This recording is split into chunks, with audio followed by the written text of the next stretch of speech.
Okay. Next up, we're going to have Yong, Chen from SUNY Stony Brook talking more about the opportunity and the challenge of the HRPU.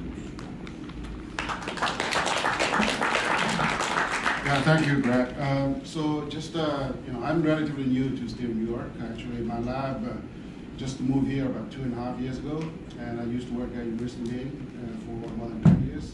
So I used to work in the marine system. American lobster is my top species, of course.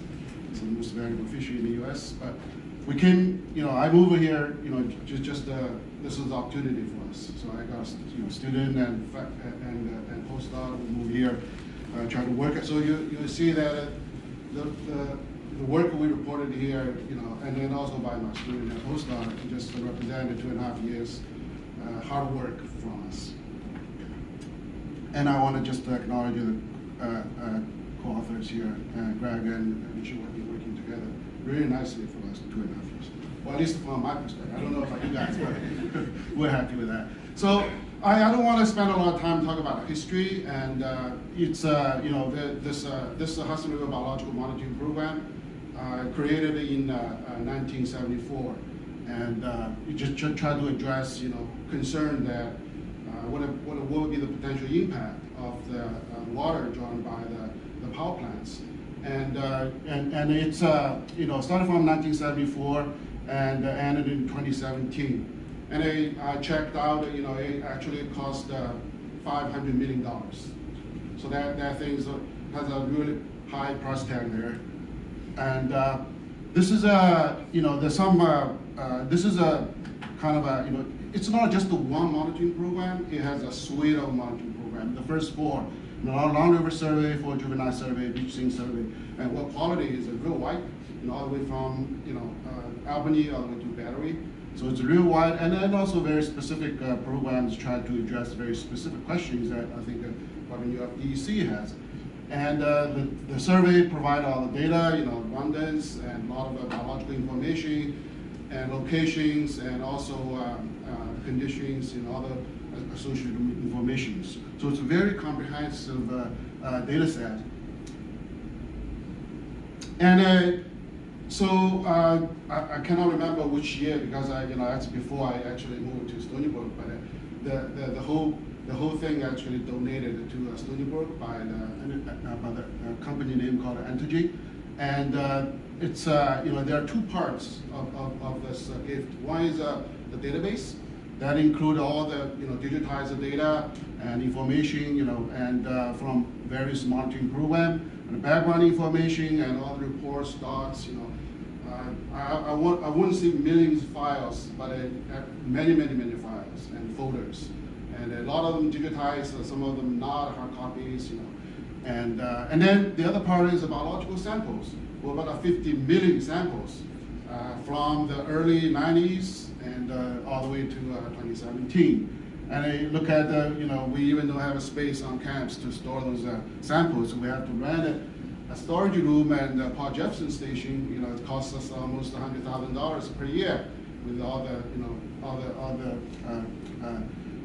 and we have to insure them too, because what happened if the fire occurred? We don't want to lose very valuable historical samples.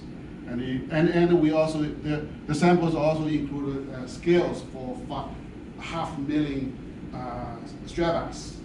So that's very a lot of things that we have to manage. And unfortunately, it's all managed by my lab. So it's a single lab. So so you see that this is what we have, and so we have a lot of challenges in order to get something out of those valuable $500 million gift. And so I put it together some challenges I saw. One for data. The data are very complicated, and as Greg mentioned it, over time, and a lot of changes in sampling protocol, and there's inconsistent spatial temporal coverage, and the coverage actually varies from year to year, and for each programs actually, and there has been rarely carefully evaluated in terms of its quality and quantity. And there's, of course, it's not evaluated, and there's no calibration or standardization, And there's no, it's very hard for you to find like overall information about it, data structure, programs, And over time, I think I'm kind of worried that we're going to lose, we don't have institutional memories. This thing occurred like almost 50 years ago, and then a lot of people retired, and then we have, very hard to find the historical information, how it started, all the protocols that they used in the past. So this is for the data, and then for the samples, it's you look at 50 million, a lot of them, and it's very hard to deal with, and high cost, high workload. And a lot of them not digitized, so there's no searchable database actually for samples. You can easily identify or locate it where they are, and so we need to digitize them. And unfortunately, most samples are preserved in the formalin, so a lot of things that cannot be done. So actually, we'll be waiting, for new technology developed that we will be able to analyze those kind of samples. And then there are issues with storage and safety. Last Christmas actually Eve, I spent a whole night in the storage room because the heating system down. So it's very complicated.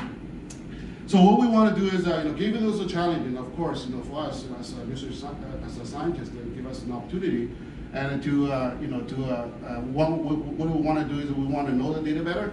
If you want to know the data better, you have to develop a thing called a metadata, and my student Stephanie is going to talk a little bit about that. And we want to make sure that we standardize data so that data can be compatible over time and over space, and not we want to make sure that anything you see different between years or among different areas are caused by in the population, caused by change in the population, not by change in sampling protocol. Not caused by changing locations and so on. So we want to make sure that they're compatible with space and time. And also it's very important, I think, that we develop data sharing policy to avoid misuse of the data, and also try to promote collaborations. And hopefully, somebody going to drop me a few emails after this talk and talk about it. If you are interested in all those data, and we'll be more than happy to work with you guys. And I think that's a very important thing is that we want to identify, management and scientific questions, and so that we can use those valuable data and samples. So that created a lot of opportunities for us, new ideas, new programs, new education programs, and